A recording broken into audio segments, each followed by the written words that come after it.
నమస్తే, welcome to prime nine in depth. Bezawada Kanakadurgamma ఈ పేరు వింటేనే కోట్లాది మంది భక్తులకు పూనకం వస్తుంది. ఆ తల్లి దర్శనం కోసం అనునిత్యం లక్షలాదిగా ఇంద్రకీలాద్రికి పోటెత్తుతారు. ఇప్పుడు మనం చూస్తున్న అమ్మవారు ఎంతో శాంతంగా చిరునవ్వుతో కనిపిస్తారు. కానీ వందల ఏళ్ల క్రితం ఆ తల్లి రూపం అది కాదు. ఇంద్రకీలాద్రిపై అడుగు పెట్టాలంటేనే భయంతో వణికిపోయేంత ఉగ్రరూపంలో అమ్మవారు ఉండేవారు. రక్తం చిందిస్తే కానీ శాంతించని ఆ రౌద్ర రూపం చూసి అప్పటి ప్రజలు గడగడలాడిపోయేవారు. సరిగ్గా అప్పుడే సాక్షాత్తు ఆ పరమశివుడి అవతారమైన ఆదిశంకరాచార్యులు ఇంద్రకీలాద్రిపై అడుగుపెట్టారు. అమ్మవారి ఉగ్రరూపాన్ని బంధిస్తూ అంతుచిక్కని కాస్మిక్ పవర్ ఉన్న ఒక శ్రీచక్రం ప్రతిష్ఠించారు.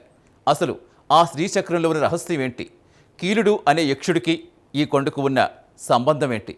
ఇంద్రకీలాద్రి కింద నుంచి కృష్ణానదికి వెళ్లే ఆ రహస్య సొరంగాల వెనుక దాగిన అన్టోల్డ్ మిస్టరీ ఏంటో ప్రైమ్ నైన్ ఇన్ డెప్త్లో ఇప్పుడు చూద్దాం. నా వెనుక ప్రవహిస్తున్న కృష్ణమ్మ ఎంత శాంతంగా ఉందో, ఈ ఇంద్రకీలాద్రి పైన కొలువై ఉన్న దుర్గమ్మ ఒకప్పుడు అంత ఉగ్ర రూపంలో ఉండేవారు.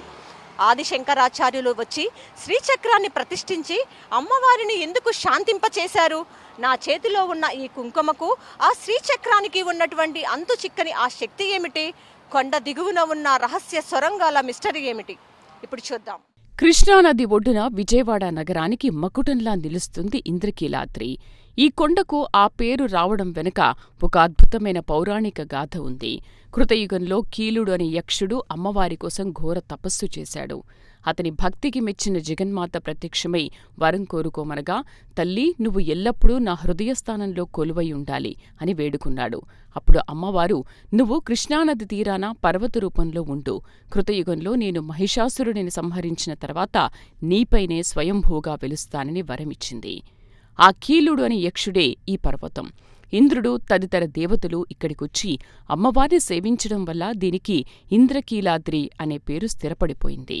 పూర్వకాలంలో కీలుడు అనే గంధర్వుడు అమ్మవారిని గురించి తపస్సు చేయగా అమ్మవారు ప్రత్యక్షమై వరం కావాలని కోరగా, ఎప్పుడూ కూడా మీరు నా యందు ఉందండి అని అమ్మవారిని ప్రార్థన చేస్తే, అమ్మవారు రాబోయే కలియుగంలో ఇక్కడ నువ్వు కీలుడుగా ఉన్న నువ్వు అద్రి అంటే పర్వతంగా ఉంటే, ఇక్కడ నేను అసుర సంహారం చేసిన తర్వాత మహిషాసుర మర్దనగా అవతారం తీసుకుంటాను అని చెప్పి అమ్మవారు చెప్పగా కాలక్రమేణా ఇంద్రకీలాద్రిగా మారింది. ఇంద్రకీలాద్రి కేవలం అమ్మవారి నివాసం మాత్రమే కాదు, మహాభారత కాలం నాటి ఎన్నో చారిత్రక ఘట్టాలకు సజీవ సాక్ష్యం. పాండవుల అరణ్యవాస సమయంలో అర్జునుడు పరమశివుడి నుంచి పాశుపతాస్త్రం పొందడం కోసం ఘోర తపస్సు చేసింది ఈ కొండపైనే. అర్జునుడి తపస్సుకు మెచ్చిన శివుడు కిరాతకుడి రూపంలో వచ్చి అర్జునుడితో యుద్ధం చేసి ఆ తర్వాత పాశుపతాస్త్రాన్ని ప్రసాదించాడు.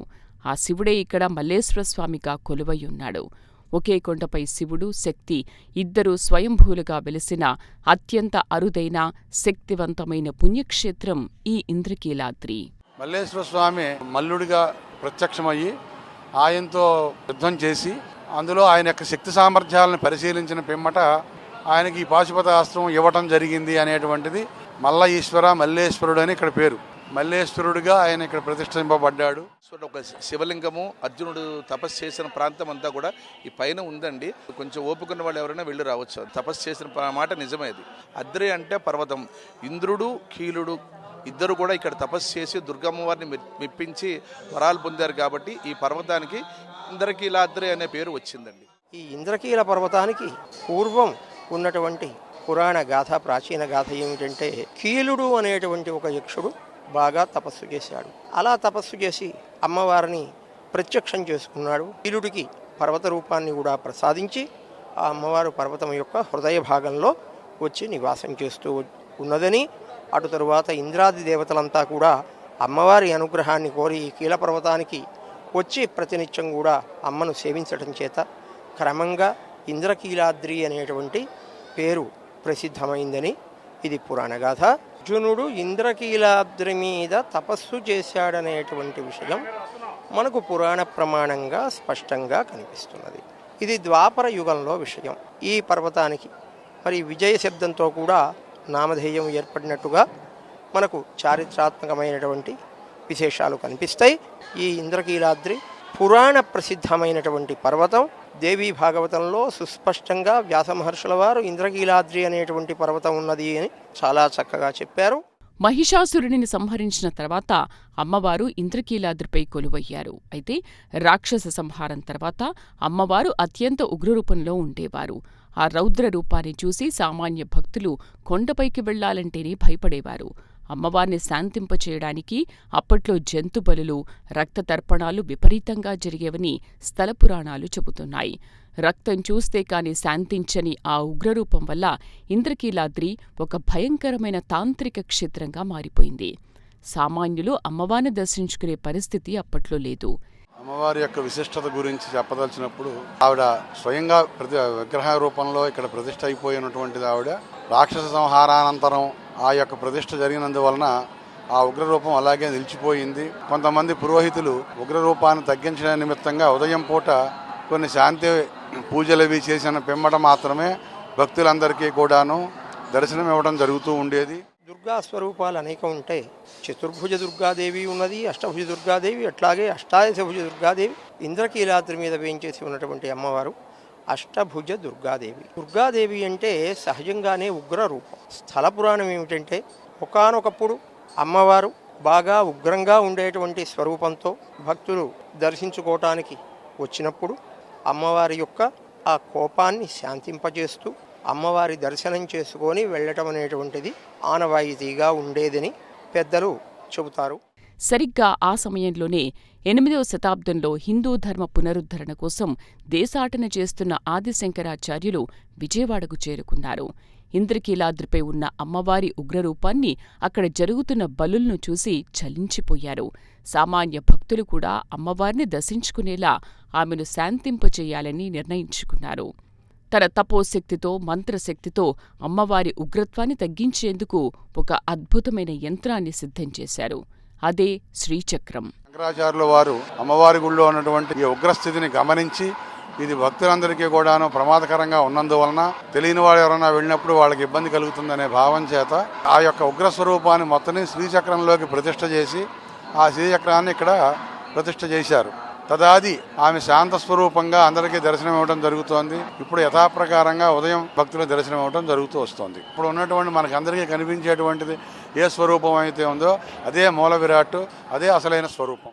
జగద్గురు శంకరాచార్య స్వామి వారు దక్షిణామ్నాయ పీఠాలు స్థాపిస్తూ దేశ సంచారం చేస్తూ వచ్చిన సమయంలో ఇక్కడ అద్భుతమైన కాంతిపుంజం చూసి ఇక్కడ ఏమిటి అని చెప్పి ఆయన ఒక దివ్య దృష్టితో చూడగా మహిషాసుర సంహారం చేసిన దుర్గా అమ్మవారు మహిషాసుర మర్ధనిగా ఇక్కడ అలంకారం ఉన్నారని చూసి ఆవిడ యొక్క రౌద్ర రూపాన్ని శాంతింపచేయటానికని మహాకామేశ్వరాంకనయ్య రాజరాజేశ్వరి అయిన అమ్మవారి శ్రీచక్రాన్ని ప్రతిష్టాపన చేసి అమ్మవారి యొక్క రౌద్ర రూపాన్ని శాంతింపజేసి భక్తులందరికీ కూడా పూజలు చేసుకునే విధంగా అనుగ్రహించారు. ఇప్పుడు మనం ప్రస్తుతానికి భక్తులందరికీ కూడా చేస్తున్న పూజలన్నీ కూడా ఆ శ్రీచక్రానికే.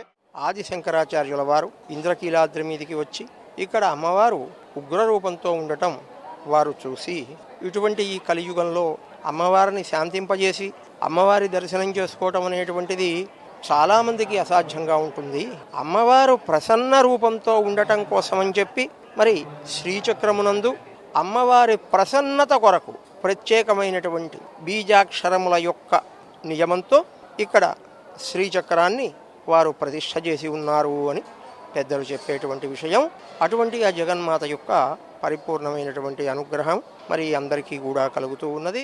ఆదిశంకరాచార్యులు స్వయంగా శ్రీచక్రాన్ని గీసి దానికి ప్రాణప్రతిష్ఠ చేసి అమ్మవారి పాదాల చెంత స్థాపించారు. శ్రీచక్రం అనేది సాధారణ యంత్రం కాదు. అది విశ్వంలోని కాస్మిక్ ఎనర్జీని గ్రహించి బ్యాలెన్స్ చేసే ఒక అద్భుతమైన రేఖాగణిత నిర్మాణం. శ్రీచక్ర ప్రతిష్ఠతో అమ్మవారిలోని ఉగ్రత్వం మొత్తం ఆ యంత్రంలోకి ఆకర్షించబడింది. అప్పటి వరకు రౌద్ర రూపంలో భయపెట్టిన కనకదుర్గమ్మ శ్రీచక్ర ప్రభావంతో అత్యంత శాంతస్వరూపిణిగా, చిరునవ్వులు చిందించే కరుణామయిగా మారిపోయింది. అప్పట్నుంచి ఇంద్రకీలాద్రిపై బలులు ఆగిపోయాయి. కుంకుమ పూజలు, వేదమంత్రాలతో అమ్మవారి ఆరాధన మొదలైంది. ఈ శ్రీచక్రానికి చేయటం మూలంగా విశిష్టత ఏమిటి అంటే మన ఇచ్ఛాశక్తి అంటే కోరిక, క్రియాశక్తి ఆ కార్యము ఎలా సాఫల్యత చెందాలి, జ్ఞానాన్ని కూడా ప్రసాదించే శక్తిగా అమ్మవారు ఇక్కడ అవతారం తీసుకున్నారు. ఇక్కడ భక్తులందరూ కూడా అమ్మవారిని అర్చన చేసి వాళ్ళ కోరికలన్నీ కూడా నెరవేర్చుకుంటూ దినదిన ప్రవర్ధమానంగా ఉన్నారు. కాబట్టి భక్తులందరూ కూడా అమ్మవారిని దర్శించుకొని అమ్మవారి అనుగ్రహకే కృపకే పాత్రలు కావాల్సిందిగా కోరుకుంటున్నాము. ఆది శంకరాచార్యులు ప్రతిష్ఠించిన ఆ శ్రీచక్రం వల్లే నేడు కోట్లాది మంది భక్తులు అమ్మను ప్రశాంతంగా దర్శించుకోగలుగుతున్నారు. అయితే ఆ శ్రీచక్రంలో ఉన్న అసలు పవర్ ఏంటి? మోడర్న్ సైన్స్ కూడా ఆశ్చర్యపోయేలా ఆ రేఖల్లో దాగిన రహస్యం ఏంటి? అలాగే ఇంద్రకీలాద్రి కొండ కింద నుంచి కృష్ణానదిలోకి ఉన్నాయని చెబుతున్న ఆ రహస్య సొరంగాల మిస్టరీ ఏంటో ఇప్పుడు తెలుసుకుందాం.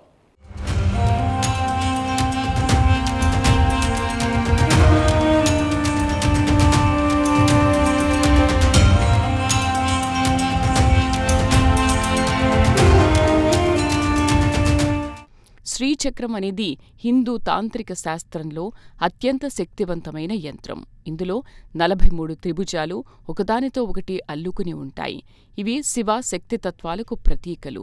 ఆధునిక క్వాంటం ఫిజిక్స్ నిపుణులు సైతం శ్రీచక్రం నిర్మాణాన్ని చూసి ఆశ్చర్యపోతుంటారు.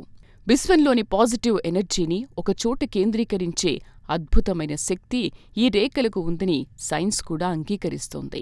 ఇంద్రకీలాద్రిపై ఉన్న శ్రీచక్రం నిరంతరం విశ్వశక్తిని గ్రహిస్తూ అమ్మవారి గర్భగుడిలో ఒక అద్భుతమైన పాజిటివ్ ఆరాను సృష్టించింది. అందుకే గర్భగుడిలోకి వెళ్లగానే భక్తులకు తెలియని ఒక ప్రశాంతత, ఒక వైబ్రేషన్ కలుగుతాయి. 50 సంవత్సరాల ముందు దేవాలయంకి వచ్చారంటే దర్శనం చేసుకుని వెళ్ళేవారు కాదు. ఇది ఎప్పుడు ప్రతిష్ఠింపబడింది, ఎప్పుడు ఉద్భవించింది, ఆ మూర్తుల యొక్క పేర్లేంటి, దేవాలయం శిఖరం మీద దర్శనం చేయడం. ప్రతి శక్తిపీఠాల్లో కూడా ఉపాసనా మార్గం దగ్గర దేవతని అర్చించాల్సి వచ్చినప్పుడు శ్రీచక్రాన్ని ప్రతిష్ఠించడం మన సాంప్రదాయం. శ్రీచక్రానికి నిత్యం జరిగే కుంకుమ పూజకు ఎంతో విశిష్టత ఉంది. ఎర్రటి కుంకుమ శక్తికి, విజయానికి ప్రతీక. వేదమంత్రాల సాక్షిగా శ్రీచక్రంపై కుంకుమార్చన జరుగుతున్నప్పుడు ఆ కుంకుమలోకి శ్రీచక్రం యొక్క శక్తి ప్రవహిస్తుందని పండితులు చెబుతారు. అందుకే ఇంద్రకీలాద్రిపై అమ్మవారి కుంకుమను నుదుటిన ధరిస్తే ఎలాంటి దుష్టశక్తులైనా దరిచేరవని, అనుకున్న పనులు నెరవేరుతాయని భక్తుల ప్రగాఢ విశ్వాసం. ఆ కుంకుమలో ఉన్నది కేవలం రంగు కాదు, ఆదిశంకరులు బంధించిన అమ్మవారి అపారమైన శక్తి. దుర్గా అనే పేరులోనే మనకున్నది దుర్గతిని తొలగించే తల్లి అని. దుర్గాదేవి చాలామంది ఉగ్రరూపం అనుకుంటూ ఉంటారు, కానీ శాంతరూపినే. ఒక క్షేత్రం గొప్పదవ్వాలంటే 1 దేవతా స్వయంభువ అయి ఉండాలి, 2 దానికి నదీవాహకం ఉండాలి, 3 అది పర్వత ప్రాంతం, ఋషులు తపస్సు చేసిన ప్రదేశం అవ్వాలి. ఈ 3 కూడా ఇక్కడ కలిసి ఉన్నాయి. ఇంద్రుడి యొక్క అంశతో పుట్టినవాడు అర్జునుడు. అందుకు ఇంద్ర, కీలుడు అనేటువంటి ఋషి యక్షుడు ఇక్కడ తపస్సు చేయడం ద్వారా కీల అనే పదం, అద్రి అంటే కొండ మీద తపస్సు చేయడం ద్వారా ఇంద్రకీలాద్రి అనే పర్వతం విశేషంగా ఇక్కడ వచ్చింది. విజయుడు అంటే కూడా అర్జునుడు కాబట్టి ఇక్కడ విజయాన్ని ప్రాప్తించుకున్నాడు. అతని పేరు కూడా విజయుడయ్యాడు కాబట్టి ఈ వాటిక మొత్తం కూడా విజయవాటిక మారింది. ఇంద్రకీలాద్రికి సంబంధించి చరిత్ర పుటల్లో దాగిన మరో అన్టోల్డ్ మిస్టరీ రహస్య సొరంగాలు. ఈ కొండ కింద నుంచి కృష్ణానది అడుగు భాగం గుండా ఎన్నో పురాతన గుహలు, సొరంగ మార్గాలు ఉన్నాయని స్థానిక చరిత్రకారులు చెబుతారు. పూర్వకాలంలో ఋషులు, సిద్ధులు ఎవరికీ కనిపించకుండా కృష్ణానదిలో స్నానం చేసి ఈ సొరంగాల గుండా నేరుగా అమ్మవారి గర్భగుడికి చేరుకుని తపస్సు చేసుకునేవారని ఒక బలమైన నమ్మకం ఉంది. శత్రువుల దాడుల సమయంలో రాజులు కూడా ఈ సొరంగాలను రహస్య మార్గాలుగా ఉపయోగించారని చరిత్ర చెబుతోంది. దేవస్థానానికి కొండ కింద సొరంగాలు కూడా ఉన్నాయి. అవి మొగలరాజపురంలోకి, మన వినాయకుడి గుడి దగ్గరికి, అలా రకరకాల చోట్లకి వెళ్తాయి అనేది కూడా చెప్తారు. మల్లేశ్వర గుడిలో కూడాను ఒక గుహ లాంటిది ఉండేది, అది కొంతవరకు ఉండేది. అక్కడ ఏదో చిన్న గదిలాగా ఉండేది. కాలక్రమాలు అది కూడా మూసేశారు. మరి అవి ఎక్కడి వరకు ఉన్నాయో కూడా తెలియదు. కొండ నుంచి మొగలరాజపురం గుహల దాకా ఉన్నాయని, అలాగే వినాయకుడి గుడి దాకా ఉన్నాయని చెప్పడమే కానీ ఎవరూ వెళ్ళి చూసింది మాత్రం ఏం లేదు. ఇప్పుడు హిమాలయ పర్వతాలకు వెళతాం, కొన్ని సత్యాలు, కొన్ని కొండ గుహలు ఇట్లాంటివి ఏవో కొన్ని కనిపిస్తూ ఉంటాయి. మరి అన్ని చోట్ల అవి కంటికి కనిపించవు. చారిత్రాత్మకంగా పెద్దలు, ప్రాచీనులు, వృద్ధులు ఇలా చెప్పారు అని మన పూర్వులైన వృద్ధులు చెప్పినటువంటి మాటలు మనం వింటాం. పర్వతాలకు గుహలు ఉండటం అనేటువంటిది, అలా గుహల్లో పెద్దలైనటువంటి సిద్ధులు తపస్సులు చేయటం అనేటువంటిది, అది ప్రతి పర్వతానికి కూడా మరి చాలా చోట్ల పురాణాలలో మనకు ప్రమాణం కనిపిస్తుంది. మరి నేరుగా మనం చూడటానికి ఇది కలియుగం కాబట్టి అవకాశం చాలా తక్కువగా ఉంటుంది. చారిత్రాత్మకమైనటువంటి సత్యాలు అనేవి అనేకం ఉంటాయి కనుక లోకంలో కొన్ని సత్యాలు ఒక్కొక్క సమయంలో దర్శనమిస్తూ ఉంటాయి. కీలుడు అనే యక్షుడు కొండగా ఎలా మారాడు? అర్జునుడు పాశుపతాస్త్రం కోసం ఎక్కడ తపస్సు చేశాడు? ఆది శంకరాచార్యులు ప్రతిష్ఠించిన శ్రీచక్రం ఎక్కడ ఉంది? ఈ ప్రశ్నలకు సమాధానాలు వెతుకుతూ మన prime line reporter Lakshmi Indrakeeladri మెట్ల మార్గంలో నడుస్తూ చేసిన ఎక్స్క్లూజివ్ వాక్ త్రూ ఇప్పుడు చూద్దాం. ఇంద్రకీలాద్రికి అసలు ఇంద్రకీలాద్రి అని పేరు ఎందుకు వచ్చిందో మీకు తెలుసా? కృతయుగంలో కీలుడు అనే ఒక యక్షుడు ఉన్నాడు. తాను ఘోరమైన తపస్సు చేసి అమ్మవారి ప్రత్యక్షతను పొందారు. అయితే ఆ సందర్భంగా కీలుడు ఒక కోరిక కోరారు అమ్మవారిని. అమ్మ, నువ్వు నా హృదయంలో కొలువైయుండు అని ఒక కోరిక కోరిన తరువాత ఆ అమ్మవారు రాక్షస సంహారం చేసిన తరువాత తాను వచ్చి కొలువై ఉంటానని చెప్పి తనకి మాట ఇచ్చింది. అమ్మవారి రాక కోసం కీలుడు కీలాద్రిగా ఒక కొండ రూపంలో ఆమె కోసం ఎదురు చూస్తూ ఇక్కడే వెయిట్ చేస్తూ ఉన్నాడు. అమ్మవారు రాక్షస సంహారం తరువాత ఇక్కడ కీలుడు ఏదైతే కీలాద్రిగా మారి వేచి చూస్తూ ఉన్నాడో ఇక్కడికి కీలాద్రి పైకి వచ్చి కొలువై ఉంది.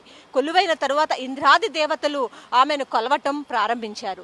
సో ఆ తరువాత నుంచి కూడా దీనికి ఇంద్రకీలాద్రి అని పేరు రావటం జరిగింది. అప్పటి నుంచి కూడా దీనిని ఇంద్రకీలాద్రి అని పిలుస్తూ వస్తూ ఉన్నారు. ప్రస్తుతం మనం విజయవాడ దుర్గమ్మ దేవస్థానంలో ఉన్నాము. దుర్గమ్మ దేవస్థానంలో మన వెనకమాల కనిపిస్తున్నటువంటి కొండ ఏదైతే ఉందో ఆ కొండపైనే మహాభారతంలో శ్రీకృష్ణుడి సలహా మేరకు అర్జునుడు ఇక్కడ ఘోర తపస్సు మహాశివుని ప్రసన్నం చేసుకునేందుకు తపస్సు చేశారని చెప్పి మనకి మహాభారతంలో చెప్పబడుతూ ఉంది.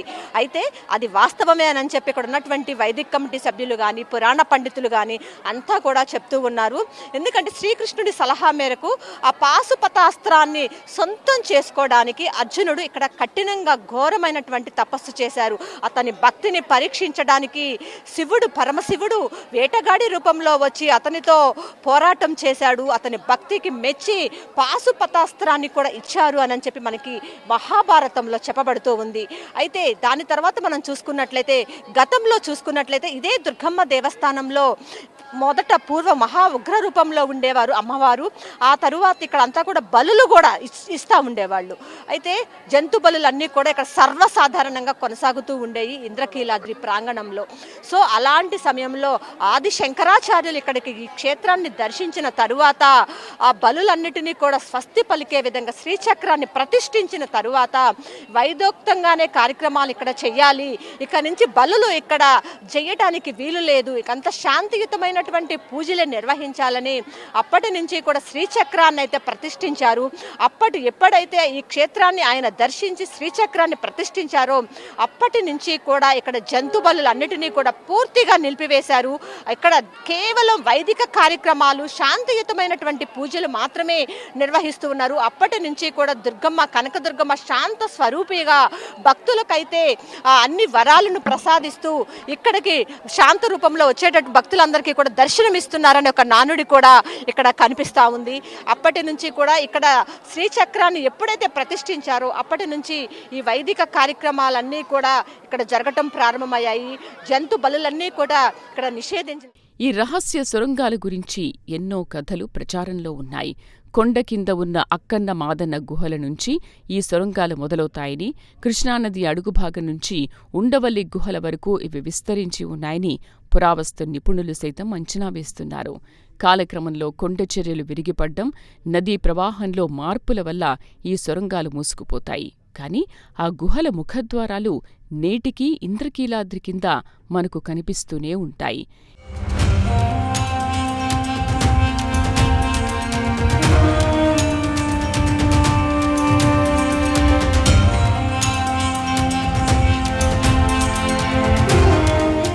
ఇంద్రకీలాద్రిపై ఉన్న మల్లేశ్వరస్వామి ఆలయానికి కూడా ఎంతో విశిష్టత ఉంది. అమ్మవారు ఇక్కడ స్వయంభూగా వెలిస్తే శివుడిని బ్రహ్మాది దేవతలు ప్రతిష్ఠించారని పురాణాలు చెబుతున్నాయి. శక్తిపీఠాల్లో ఒకే కొండపై శివకేశవులు శక్తి కొలువై ఉండడం చాలా అరుదు. అందుకే ఇంద్రకీలాద్రికి అంతటి పవిత్రత, శక్తి వచ్చాయి. ఇక్కడ అడుగు పెడితే చాలు సర్వపాపాలు తొలగిపోతాయని భక్తుల నమ్మకం. మేము ఎప్పుడు ఈ టెంపుల్కి వస్తాము. తల్లికి ఏం కోరుకుంటే అది అన్నీ శుభ్రంగా జరుగుతుంది, బాగానే ఉంటుంది. చాలా హ్యాపీగా ఫీల్ అవుతాము. ఎప్పుడు కూడా వస్తే ఉంటాం మేము. బాగానే అనిపిస్తుందండి. బాగానే అన్నీ ఏం అడిగినే తల్లి బాగానే మాకు అది సాయం చేస్తుంది. బాగానే మా పిల్లలకి కూడా శుభ్రం చూసుకుంటుంది. నమ్మకం ఉంది మాకు. మేము ఎప్పుడు వస్తే ఉంటాము. మేము తల్లిని బాగా నమ్ముకుంటాము. మాది విజయవాడే. పద్దాకలు వస్తుంటాము ఈ గుడికి. అన్ని కోరికలు అంటే ఇక మనం అనుకున్న కోరికలన్నీ తీరాలంటే ఏ దేవుడు తీర్చడు. నమ్మకం. ఎప్పుడు మేము విజయవాడ వచ్చిన కాడి నుంచి తల్లిని నమ్ముకున్నాం. మాకు అంతా మంచిగా జరిగింది. మరి ఫుల్ హ్యాపీ.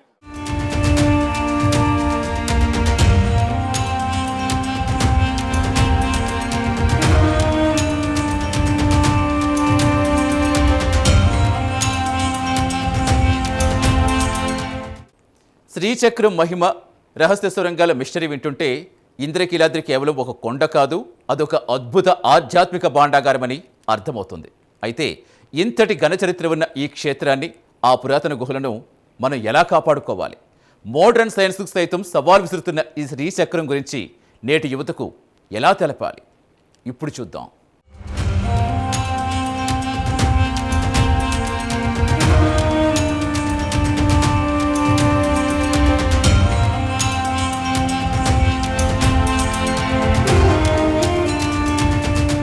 ఇంద్రకీలాద్రి చరిత్రను, ఆదిశంకరాచార్యుల శ్రీచక్ర ప్రతిష్టను భావితరాలకు తెలియజేయాల్సిన బాధ్యత మనందరిపై ఉంది.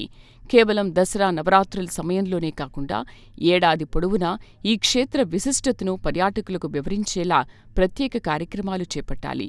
శ్రీచక్రం వెనుక ఉన్న సైన్స్ను, కాస్మిక్ ఎనర్జీని నేటి యువతకు అర్థమయ్యేలా డాక్యుమెంటరీలు రూపొందించాలి. అప్పుడే మన సనాతన ధర్మం గొప్పతనం ప్రపంచానికి తెలుస్తుంది.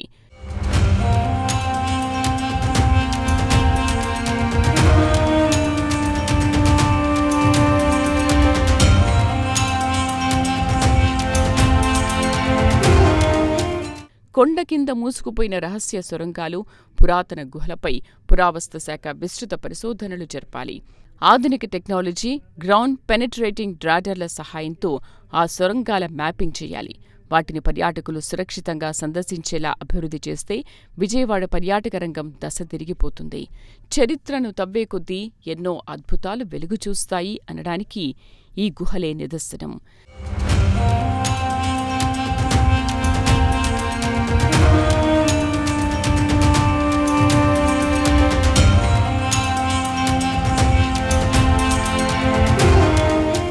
కనకదుర్గమ్మ ఆలయ అభివృద్ధికి ప్రభుత్వం వేల కోట్లు ఖర్చు చేస్తున్నా చారిత్రక కట్టడాల పరిరక్షణపై మరింత దృష్టి పెట్టాలి.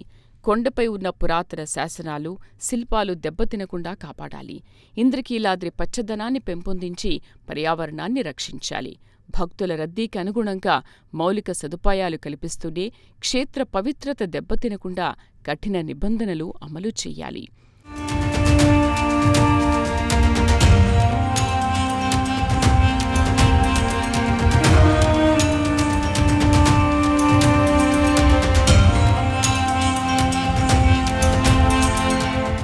సైన్స్ ఎంత అభివృద్ధి చెందినా మనిషి నమ్మకం ముందు అది చిన్నదే.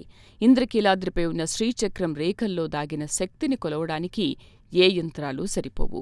ఆ తల్లి కుంకుమలో ఉన్న మహిమను వర్ణించడానికి మాటలు చాలవు.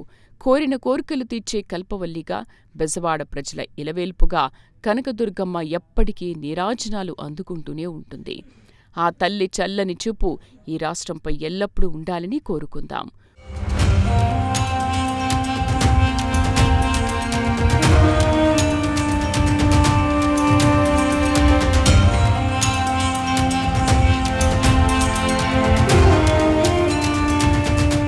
ఉగ్రరూపం నుంచి శాంతస్వరూపిణిగా మారిన కనకదుర్గమ్మ చరిత్ర మనిషిలోని కోపాన్ని జయించి శాంతిని పొందాలన్న గొప్ప సందేశాన్ని ఇస్తుంది. కీలుడి భక్తి, అర్జునుడి తపస్సు, ఆదిశంకరుల శ్రీచక్రం ఇవన్నీ ఇంద్రకీలాద్రిని ఒక మహాశక్తిపీఠంగా మార్చాయి. కృష్ణమ్మ అలల సవ్వడితో, వేదమంత్రాల ఘోషతో ఇంద్రకీలాద్రి ఎప్పటికీ ఒక ఆధ్యాత్మిక దివ్యధామంగా వెలుగొందుతూనే ఉంటుంది. చూశారు కదా, ఇది కేవలం గుడి మాత్రమే కాదు, కోట్ల మంది భక్తుల కొంగు బంగారం. మోడ్రన్ సైన్స్కు అందని ఎన్నో అద్భుత శక్తులు ఈ ఇంద్రకీలాద్రి పైన కొలువై ఉన్నాయి. కెమెరా పర్సన్ కిషోర్తో లక్ష్మి, ప్రైమ్ 9 న్యూస్, విజయవాడ.